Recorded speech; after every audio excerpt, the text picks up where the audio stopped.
Para sa balitang pulis, 25.8 milyong halaga ng hinalang shabu na samsam sa Caloocan Drive Bagbas. May report si Leosar Abeladar. Mahigit 25 milyong halaga ng inihilalang shabu ang nasamsam ng mga otoridad sa isinagawang bypass operation sa Barangay 160, Caloocan City.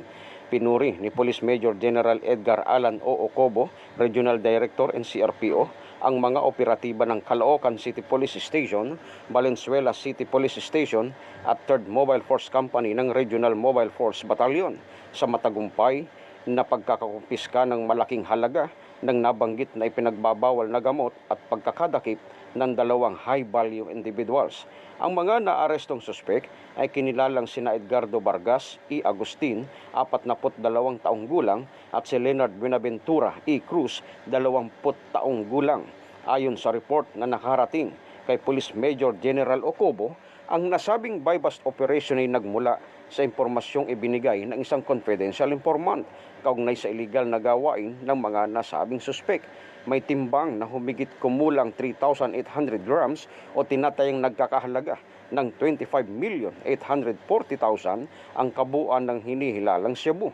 Ilan din sa mga nasabat sa 2 suspek ay isang kalibre 32 na baril na may kasamang isang live caliber 32 amos at isang magazine na may lamang 4 na live caliber 32 rounds. Kasalukuyang nakapiit ang 2 naarestong suspek sa Drug Enforcement Unit ng Caloocan City Police Station habang hinihintay ang pagsasampa ng kaso sa paglabag ng Republic Act 9165 o ang Comprehensive Dangerous Drug Act of 2002. Ipinaabot ni Police Major General Ocobo ang kanyang pagbati sa mga otoridad na nagsagawa ng nasabing bypass operation.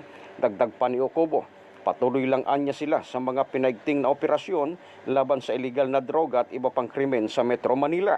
Pagtutulong-tulungan umano ng bawat kapulisan na mapanatiling tahimik at ligtas ang ating rehiyon sa anumang oras at pagkakataon. Leo Sarabiliada para sa Radyo Agila, matatag, matapang, matapat. Maraming salamat, Kuya Leo. Ayan, para sa balita